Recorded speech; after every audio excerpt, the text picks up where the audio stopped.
दोस्तों, अगर आपको यह कहूं कि पाकिस्तान के कुछ संगठन हिंदुस्तान की ट्रेन को डीरेल करने की कोशिश कर रहे हैं तो क्या आप यकीन करेंगे? क्या आपको कहूं कि इस डीरेल की कोशिश में एक कोड वर्ड रखा गया है जिसका नाम सियाराम है, तो क्या आप यकीन करेंगे?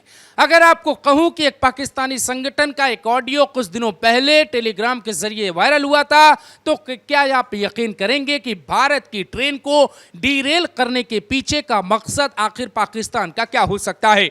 आपने देखा कि कानपुर से आगे कालिंदी एक्सप्रेस के सामने उसकी पटरियों पे जब वो ट्रेन गुजरने वाली थी, उसी दौरान एक सिलेंडर रखा गया। सिलेंडर ट्रेन से टकरा जाता है। ट्रेन का ड्राइवर, जिसे लोको पायलट बोलते हैं, वो उतरता है, देखता है कि मामला बहुत संदिग्ध है, हालांकि उसे दिखाई नहीं देता है। ट्रेन की टक्कर के बाद सिलेंडर 200 मीटर दूर जाकर गिरता है और उसके बाद वहां पे आरपीएफ आती है। आरपीएफ के आने के बाद जो है मामला बड़ा हो जाता है। ट्रेन कुछ देर के लिए रोकी जाती है और यह मामला समझ में आ जाता है कि ये जो है पुलिस का मामला नहीं है, पुलिस से ज़्यादा दूर की चीज़ें हैं। इसीलिए इस केस में आईबी की एंट्री हो जाती है और आईबी वहां पर मौके पे पहुंचकर रिपोर्ट तैयार कर लेती है। इस केस में एनआईए की भी एंट्री हो जाती है और एनआईए की टीम भी इस केस में जांच शुरू कर चुकी है। वहां पे जो है तमाम अधिकारी पहुंचे कानपुर के, लेकिन उसके बाद की जो बातें सामने निकल कर आई वो साफ ये दावा करती हैं कि हिंदुस्तान में एक कोडवर्ड रखा गया है जिसका नाम है सियाराम। आप बहुत हैरान होंगे कि इस कोडवर्ड का मतलब क्या होगा, आपको ये भी बताते हैं, लेकिन पहले समझिए कि कैसे पूरे देश में कुछ लोगों को मिटाने की एक बड़ी तैयारी चल रही है। और ये जो सब कुछ हो रहा है, आप देख रहे हैं कि कभी साबरमती एक्सप्रेस के 17 डिब्बे उतर जाते हैं, कभी किसी और ट्रेन के साथ ऐसा हो जाता है, कभी राजस्थान की पटरियों पे आपको इस तरीके के सामान मिलते हैं।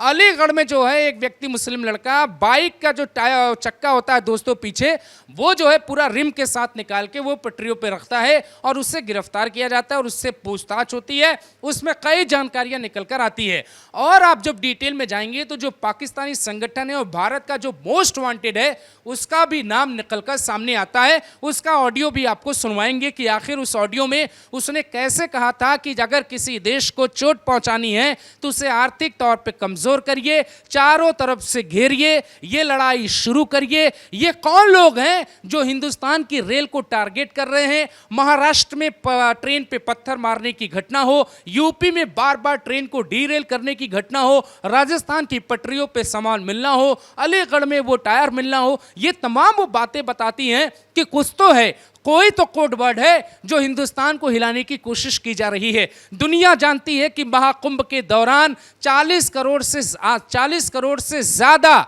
जो है गंगा भक्त वहां पे संगम में डुबकी लगाने आएंगे और महाकुंभ एक बड़ा प्रायोजन कहा जाता है और उसमें जो है लोग अपनी आस्था को पूरा करने के लिए पहुंचेंगे। उस वक्त बहुत आसानी से अपने मंसूबे को कामयाब होते कुछ लोग देखना चाहते हैं। दोस्तों, पहली बात आप ये समझिए कि ये जो ट्रेन वाली कहानी शुरू हुई है, इसको एक नया नाम दिया जा रहा है और देश भर के नेता इसे नाम दे रहे हैं ट्रेन जिहाद।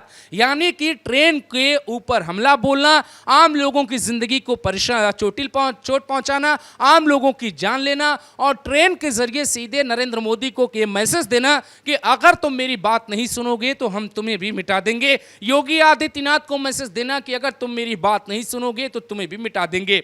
अब जो ऑडियो आपको मैं सुनवाने जा रहा हूं, जरा उसे आप ध्यान से सुनिए और समझिए कि कैसे भारत का मोस्ट वांटेड गौरी पाकिस्तान के भीतर बैठकर अपने लोगों को यह कह रहा है कि जंग की शुरुआत कर दो और चारों तरफ से दुश्मनों को घेरो, सबसे बड़ी चोट आर्थिक तौर पे करो। यह साफ इशारा है कि ये जो ट्रेन हादसे के लिए जो कोड वर्ड सियाराम यूज किया जा रहा है वो इसी से मिलता जुलता है। सियाराम कोड क्यों यूज किया जा रहा है, इस ऑडियो के बाद आपको बताते हैं। और पोशीदा दस्तों की शक्ल में बनाना होगा, जैसे 2 या 3 अफराद के दस्ते होते हैं जो भरोसामंद और काबिल और मुखलिस लोगों पर मुश्तमिल हो। आगे मुस्तकबिल में यही छोटे दस्ते हमारी तहरीक के लिए बुनियाद बनेंगे, जो शफाफियत, राजदारी और बहादुरी के साथ दुश्मन का मुकाबला करेंगे।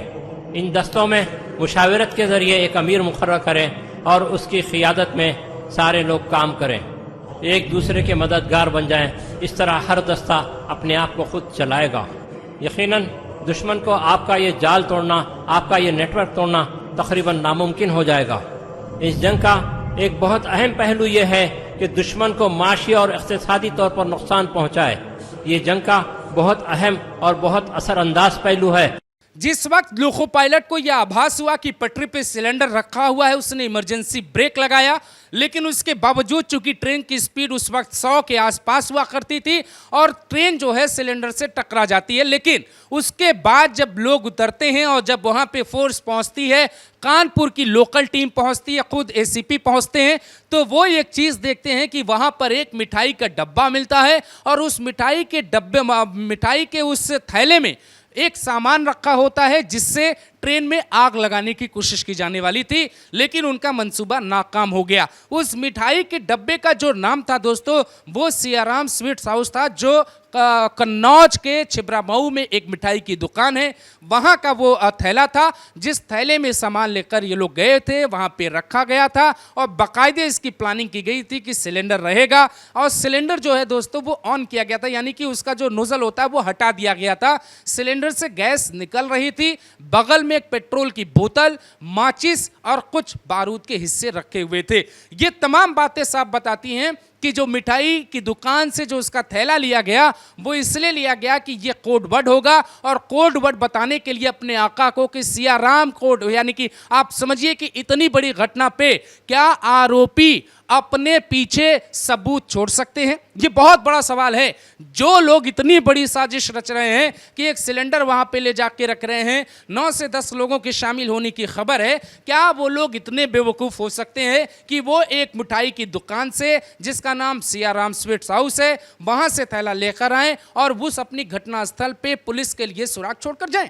दोस्तों, ये पुलिस के लिए सुराग नहीं छोड़ा गया था, ये पाकिस्तानी आका के लिए सुराग छोड़ा गया था, जिसका ऑडियो आपने सुना है। ये साफ तौर पे ये कहता है कि हिंदुस्तान को हिलाने की कोशिश है, हिंदुस्तान को डराने की कोशिश है और चूंकि ट्रेन की सिक्योरिटी को तोड़ना इस देश में सबसे आसान हो सकता है और उसकी आप तस्वीर अपने आंखों के सामने देख रहे हैं।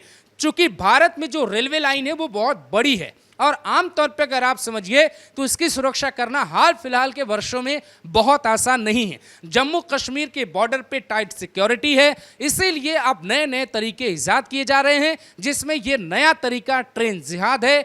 ट्रेन पर हमला बोलना है, ट्रेन के जरिए आम लोगों की जिंदगी को टारगेट करना है। आज ये प्रयोगशाला चल रही है, लेकिन सरकार अगर सख्त नहीं हुई, कार्रवाई नहीं करती है, तो बहुत जल्द बहुत बुरे परिणाम आंखों के सामने हो सकते हैं। आप किसी रात सोएंगे, सुबह सोकर उठेंगे तो देखेंगे कोई ट्रेन डीरेल हो गई है जिसमें बहुत से लोगों की जान चली गई है। ऐसा भी नहीं है कि ये बात सिर्फ मुझे पता है और आपको पता है, ये बात सरकार को भी पता है और सरकार के जो रेल मंत्री हैं वो बहुत पढ़े लिखे विद्वान और वो IITian रहे हैं, उन्होंने MTech किया हुआ है, वो सब कुछ जानते हैं। वो जानते हैं कि ये लोग कौन हैं। इसीलिए कुछ दिनों पहले जब साबरमती एक्सप्रेस के डब्बे डीरेल हुए थे तो खुद रेल मंत्री अश्विनी वैष्णव ने एक ट्वीट किया था और उन्होंने ट्वीट में इस बात का इशारा दिया था कि इसमें हो सकता है कि किसी का हाथ हो, क्योंकि लोको पायलट ने यह कहा है कि ट्रेन के हिस्से से कोई एक हिस्सा टकराया था, उसके बाद हमारे डिब्बे डीरेल हुए थे। ये बात बीजेपी के नेता गिरिराज सिंह भी कहते हैं कि ये जो है रेल जिहाद है। ये नरेंद्र मोदी सरकार भी जानती है और सरकार इस बात का आभास कर चुकी है कि हिंदुस्तान में ट्रेन के जरिए कुछ बड़ा टारगेट किया जा रहा है। इसीलिए अब जिस डब्बे में दोस्तों जो ट्रेन के ड्राइवर लोको पायलट होते हैं, उसमें ड्राइवर जैसे ही अपनी आंख बंद करेंगे वहां अलार्म सिस्टम लगा दिया गया है। हाथों में जैसे ही फ़ोन लेंगे, अलार्म सिस्टम उनके साथ साथ रेलवे विभाग को भी सूचित करता है कि वो फ़ोन चला रहे हैं। जैसे ही वो सिगरेट या बीड़ी पीने की कोशिश करेंगे, उनको अलार्म सिस्टम उन्हें सूचित करेगा कि आप ऐसा नहीं कर सकते हैं। नरेंद्र मोदी सरकार ने इन खतरों को देखते हुए ये भी फैसला किया है कि जो लोको पायलट हैं उनके सिर्फ 9 घंटे की शिफ्ट होगी। वो जहां पर उनके 9 घंटे की शिफ्ट पूरी हो रही होगी, उसी स्टेशन पे दूसरा लोको पायलट ट्रेन में चढ़ेगा और आगे की जर्नी उसके साथ तय की जाएगी। ये तमाम जो है सुरक्षा के लिए कदम उठाए जा रहे हैं, लेकिन सीधे तौर पे अगर आप कहिए तो ये किसी बड़ी साजिश से इनकार नहीं किया जा सकता है। यूपी के भीतर बार बार ट्रेन हादसा जो हो रहा है उसके पीछे किसी का मंसूबा लगता है, क्योंकि ट्रेन हादसे हिंदुस्तान ने बहुत देखे हैं और दुनिया में भी ट्रेन हादसे हुए हैं, लेकिन ट्रेन हादसों के पीछे इस तरीके के गैस सिलेंडर का मिलना, बाइक का पहिया मिलना या कोई लोहे का सामान मिलना या पेट्रोल का बोतल मिलना, ये सब नहीं माना जाता है। दोस्तों, ट्रेन दुर्घटना जब भी होती है तो वो फिर सिस्टम के फेलियर की वजह से होती है, वो तमाम चीज़ें हैं। लेकिन ये एक संदिग्ध घटना लगती है, इसके पीछे पूरा गैंग लगा हुआ है, इस बात की कोशिश कर रहा है कि ये जो प्रयोगशाला है उसे मेंटेन किया जाए और प्रयोगशाला को मंसूबे में तब तब्दील किया जाए जब भारत में महाकुंभ लगे और यूपी में 40 करोड़ लोग बाहर से इकट्ठा होकर प्रयागराज में पहुंचे। यहां पर योगी आदित्यनाथ के लिए खतरे की घंटी है। योगी इस बात को जानते हैं, इसीलिए लगातार वो उस स्थितियों को तैयार करने के लिए काम कर रहे हैं कि कोई एक अफवाह न फैले, भगदड़ की स्थिति न पैदा हो। और प्रयागराज में काफ़ी कुछ तैयारियां की जा रही है सरकार की तरफ से इन मंसूबों को फेल करने के लिए। रेलवे विभाग भी अपनी तरफ से बहुत कोशिश कर रहा है, यहाँ तक कोशिश कर रहा है दोस्तों कि वहाँ पे ट्रेन के भीतर कोई व्यक्ति अगर अब सिगरेट भी पीता है तो वहाँ पे अलार्म सिस्टम लगा दिया गया है। किसी भी चिंगारी या धुएं को इग्नोर करने की कोशिश रेलवे विभाग द्वारा नहीं की जा रही है। उनको इस बात का आभास है कि कुछ संगठन रेलवे पे निशाना बना रहे हैं। अब उनके पास बहुत कम जगह बची है, क्योंकि अब वो संसद भवन में घुस नहीं पा रहे हैं, वो किसी मंदिर को टारगेट नहीं बना पा रहे हैं, वो कहीं भीड़ भाड़ वाले इलाके में कोई निशाना नहीं लगा पा रहे हैं। तो ट्रेन सबसे सही और आसान तरीका है। यहाँ ना कुछ हथियार तैयार करने हैं, ना ही किसी को आना है। यहाँ रेलवे लाइन को उखाड़ना है या रेलवे लाइन को बाधित करना है, जिसके बाद उनके मंसूबे पूरे हो जाएंगे। सिस्टम ने बेशक इस पूरी दुर्घटना को होने से पहले बचा लिया, लेकिन इस पे वाहवाही के साथ साथ सावधान रहने की ज़रूरत है। ऐसी घटनाएं हो सकती हैं और इस पे सरकार को और सख्ती से कदम उठाने की ज़रूरत है। इसके पूरे नेटवर्क को तोड़ना पड़ेगा, क्योंकि ट्रेन में करोड़ों लोग सफ़र कर रहे हैं और कभी अगर कोई बड़ी घटना हो जाएगी उसके बाद आँख खुले बेहतर है इन तमाम बातों को जोड़ा जाए और ये जो सिया राम कोड है उसे डिकोड किया जाए कि इतने बेवकूफ़ तो वो नहीं होंगे जिन्होंने वो मिठाई का डब्बा छोड़ दिया, वो थैला छोड़ दिया और ये बता दिया प्रशासन को कि ये मिठाई कहाँ से ली गई थी, ये मिठाई का थैला कहाँ से है। पुलिस वहाँ पे पहुँचती है, सीसीटीवी फुटेज रिकवर करती है और वहाँ पर पुलिस सब कुछ सबूत इकट्ठा करती है। तो आरोपियों को यह बात पता थी कि अगर वहां पे कोई सबूत छोड़ेंगे तो पुलिस जाएगी। इसका मतलब यह है कि सिया राम जो कोड है वो किसी को भेजा गया है और आईबी और एनआईए इसी एंगल पे दोस्तों जांच कर रही हैं। ये किसी बड़ी घटना की तरफ इशारा करता है। यकीन मानिए अगर सरकार की आंख बहुत जल्द नहीं खुली तो इनकी जो तैयारी है वो बड़ी भी हो सकती है। ये एक प्रयोगशाला हो सकता है, प्रयोग हो सकता है कि इनका मंसूबा कुछ खतरनाक हो।